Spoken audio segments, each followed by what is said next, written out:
for years. I couldn't avoid it. It was either him or me. I have been caught dead. I can't escape my fate. I've had it coming for years. I couldn't avoid it.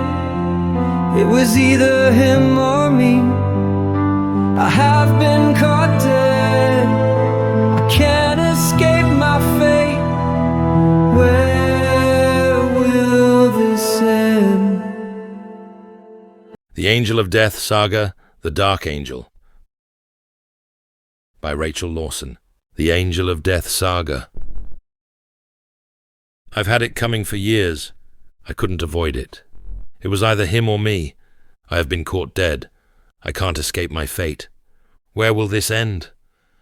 Blake, I've got bad news. The Necromancer will die today, said his employer, Fate Argent Lumiere, knowing the father would need time to get used to his son's death. How? Asked the crying father. The police will shoot him, said Fate. Have a drink, man. You need it, said Fate, handing Blake a drink he made appear out of thin air. Blake drank it down in a gulp and started coughing, choking on the drink. Not long later, a desperate father with nothing to lose stood on the scene of his son's death, crying, driven insane by the death of his son. What are you doing here, Dad? Asked Blake's son. Seeing him crying, he hugged him. What is it, Dad? Asked the son. I came to save your life. You are going to be shot by the police here and die, said the father. I'm touched, said the shocked son. Go run, boy, now, said Blake. They are here listening to us. The Necromancer disappeared into thin air. The police piled in the room. Blake knew if he tried anything, he would be dead too. Mortimer, don't move, or you are dead, said a policeman he recognized as his great-uncle Reynard or Simon. I will give up peacefully, said Blake, who looked human and was masked. He was dressed in a black shirt and trousers. Knowing he'd be seen, he was disguised. At the police station, he was unmasked and grilled. They fingerprinted him under guard and made him do a mugshot like a common criminal. They mocked him, saying, "Why so grim, Mortimer?" He was the king of the Grim Reapers. He stayed silent, knowing they would soon know who he really was, when some fool recognized him. How is Mortimer going? Said Blake's great-uncle. He's not talking, and his mugshot is a hit in the station, said a detective at the station who was Simon's friend. That's unethical, said Simon. You haven't seen it, said the detective, showing it to his friend. Oh my God, no, it's him, said Simon, recognizing him. Simon stormed out of his office and found Mortimer sitting at a desk under guard, sipping a hot coffee. Mortimer! Snapped Simon. Mortimer looked shocked and ashamed. Come with me now, said Simon. His guard tried to follow them. You stay, said Simon to the guard. He's dangerous. You may need help, the guard said. I can defend myself, said Simon.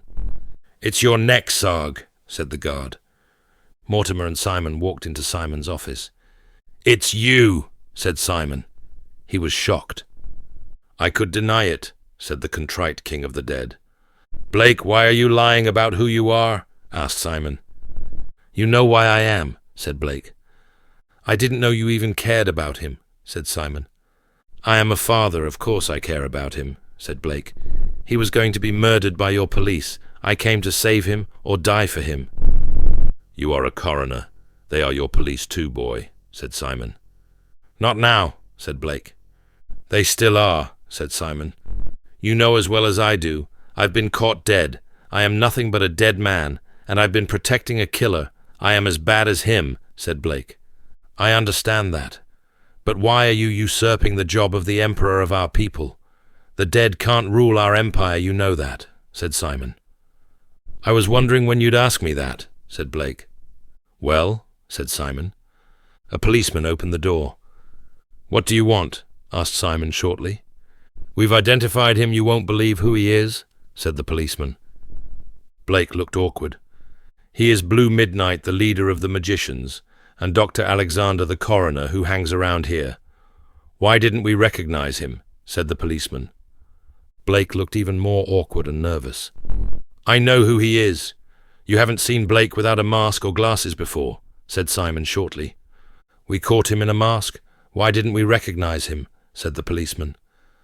Blake was in a different mask, said Simon. Did you know about him? Asked the policeman.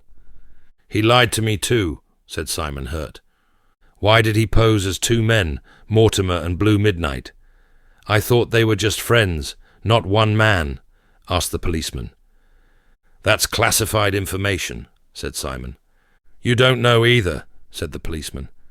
No, go away, I need to question my nephew. Are the others looking for his son? Said Simon. His son? Which one he has two? Asked the policeman. The enchanter, said Simon. Oh, that one, why? Said the policeman. He's the necromancer, said Simon. Blake looked sad. He hoped his son would escape them. There was a strange noise in the other room. Simon and Blake pushed, past the policeman to investigate it.